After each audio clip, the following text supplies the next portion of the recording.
Bueno, bienvenidos a una nueva inmersión profunda. Hola, encantado de estar aquí. Oye, el objetivo es dar un salto bastante al vacío, hacia algo que a priori parece exclusivo de las matemáticas puras. Sí, casi en los dominios oscuros de la metamatemática. Exacto, la metamatemática y los famosos deltas y épsilons. Palabras mayores, Totalmente.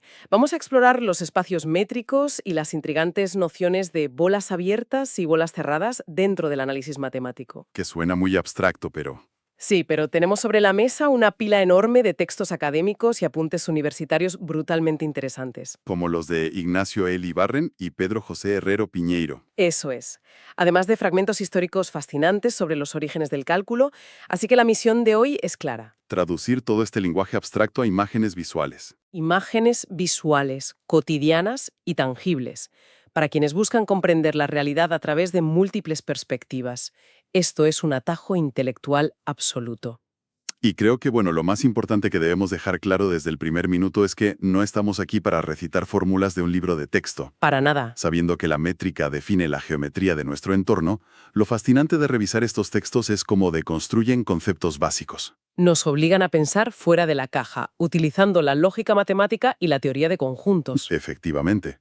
Veremos cómo la simple redefinición de la palabra distancia altera por completo la forma del mundo. Llevándonos desde analogías con alfombras en el suelo hasta debates sobre si el propio universo, en su inmensidad macroscópica, es finito o infinito. Es un viaje que va a culminar conectando estas estructuras teóricas con la historia misma de la ciencia. Vale, pues vamos a desgranar esto paso a paso. Para entender qué es una bola matemática, primero hay que entender el terreno donde existe. El famoso espacio métrico. Ese mismo, todos manejamos la métrica euclidiana, la distancia sub 2, esa línea recta perfecta que nos enseñan en la escuela. La distancia más corta entre dos puntos, la de toda la vida. Claro, pero lo que rompe los esquemas en los apuntes de Iribarren es cuando nos obliga a abandonar esa comodidad visual y nos empuja hacia la métrica del taxista. La distancia sub 1. Esa. Y lo fascinante aquí es cómo una simple restricción matemática cambia la naturaleza de la realidad espacial. Es una analogía visual brillante. Imaginemos una ciudad planificada en una cuadrícula perfecta. Como las calles y avenidas de Nueva York, por ejemplo. Exacto. Un taxista no puede atravesar un rascacielos en diagonal para ir del punto A al punto B. Sería un poco complicado. Bastante.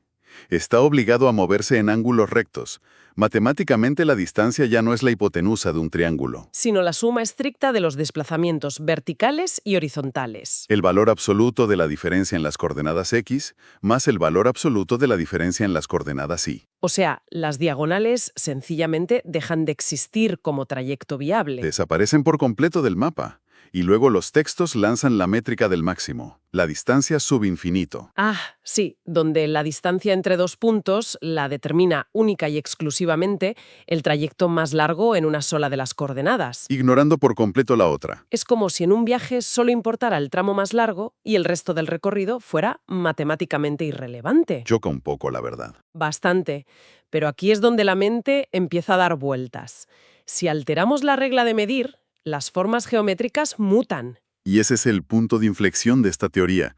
Si tomamos la definición estricta de un círculo, Que es el lugar geométrico de todos los puntos que equidistan de un centro común. exactamente, y la aplicamos a estas nuevas métricas, los resultados desafían completamente nuestra intuición visual. A ver, en la métrica del taxista, si buscamos todos los puntos que están a la misma distancia de taxista del centro, Ese círculo adopta la forma de un rombo perfecto.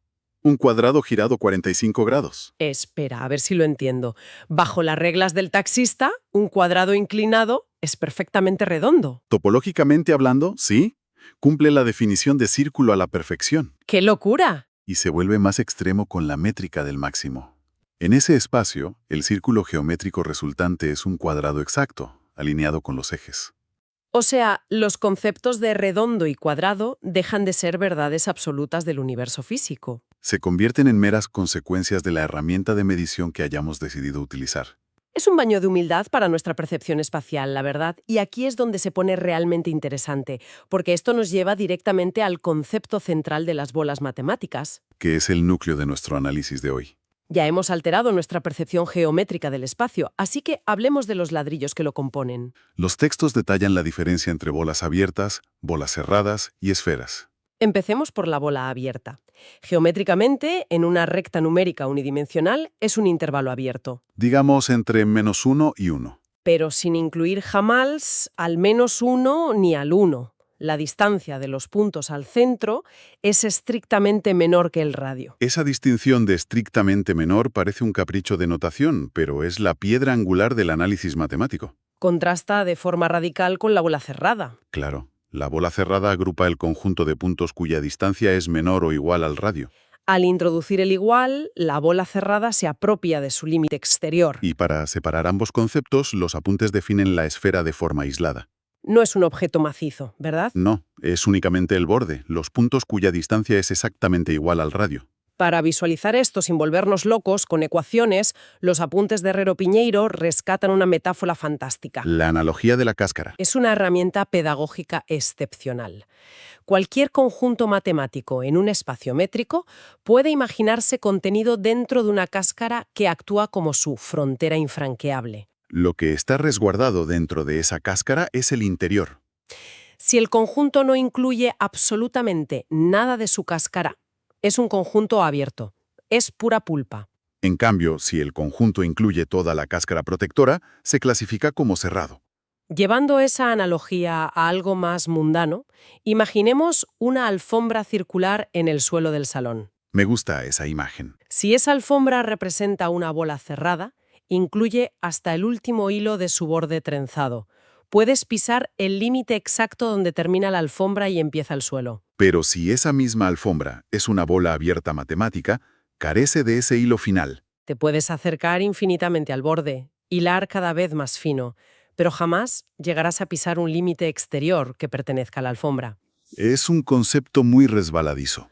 Lo es, y la teoría de conjuntos juega con esa misma naturaleza resbaladiza, porque, de hecho, un conjunto que incluye solo la mitad de su cáscara no es ni abierto ni cerrado. Fíjate, si queremos hablar de conceptos que rompen la intuición, tenemos que abordar el espacio métrico discreto que mencionan los textos. Buf, el espacio discreto, tela con eso. En este universo abstracto, la regla de medición es despiadada. La distancia entre dos puntos cualesquiera siempre es 1 si los puntos son distintos o 0 si son exactamente el mismo punto. No hay medias tintas, ni pasos cortos, ni trayectos largos. O estás en el mismo sitio o estás a una unidad de distancia de absolutamente todo lo demás en el universo. Y las implicaciones de construir bolas en ese espacio son alucinantes. Si intentamos construir una bola abierta de radio 1, necesitamos recopilar todos los puntos cuya distancia al centro sea estrictamente menor que 1. Pero en un espacio donde las únicas métricas posibles son 1 y 0, la única distancia estrictamente menor que 1 es 0. Y la única forma de que la distancia sea 0 es que el punto sea el centro mismo. Por lo tanto, una bola abierta de radio 1 en este espacio contiene un único punto. Su propio centro. Pero espera, si la bola solo contiene su propio centro, ¿qué pasa con su diámetro? Porque si el radio es 1, la lógica elemental nos dice que el diámetro debería ser 2. Ahí está la trampa de nuestra intuición euclidiana.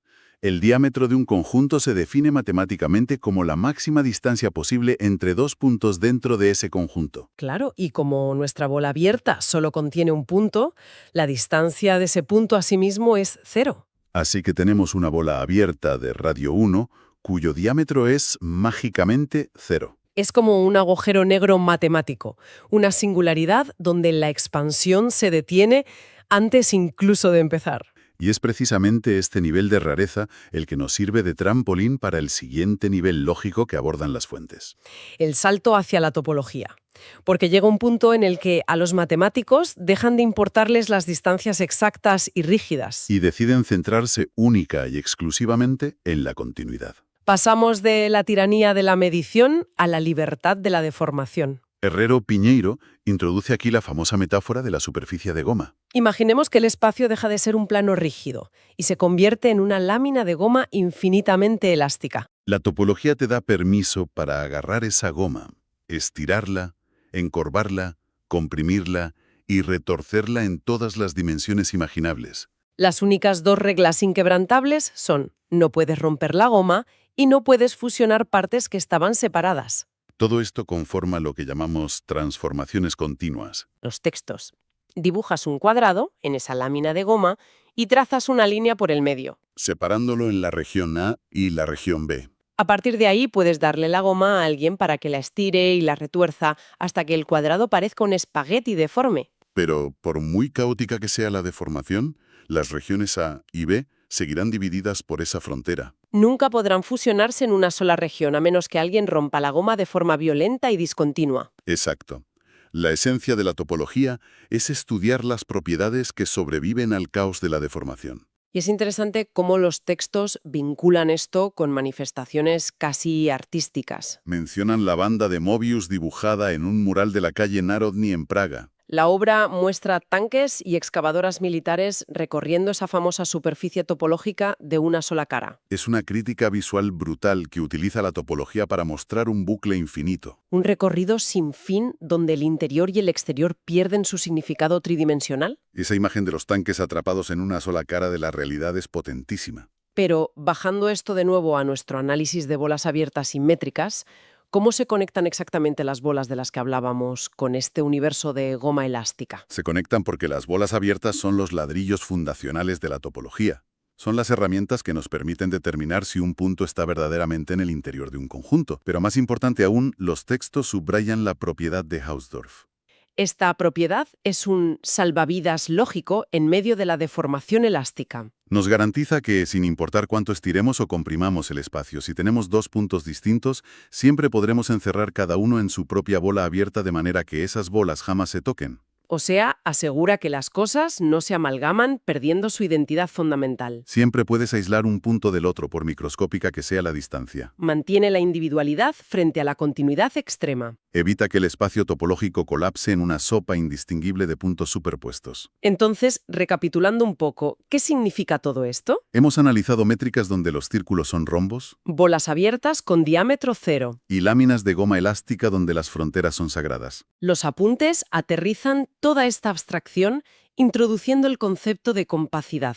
Se define que los conjuntos compactos son aquellos que son simultáneamente cerrados y acotados. Y lo vital de la compacidad es que actúa como un domador del infinito. Garantiza que sin importar lo inmenso y complejo que parezca un conjunto, siempre podemos extraer una cantidad finita de bolas abiertas que lo cubran por completo. Es tener una red finita para capturar un océano infinito. Si conectamos esto con el panorama general, entenderemos por qué todo este andamiaje metamatemático era urgente. La compacidad y la formalización rigurosa de los espacios métricos no surgieron de la nada. Figuras del siglo XIX como Augustin-Louis Cauchy o Karl Weierstrass tuvieron que crear estas reglas topológicas como respuesta a una crisis metodológica masiva. Tenían que poner coto a las herramientas explosivas y geniales, pero a veces lógicamente inestables, que habían heredado de dos gigantes. Sir Isaac Newton y Gottfried Wilhelm Leibniz. Esto nos lleva al clímax histórico de los textos, el origen del cálculo.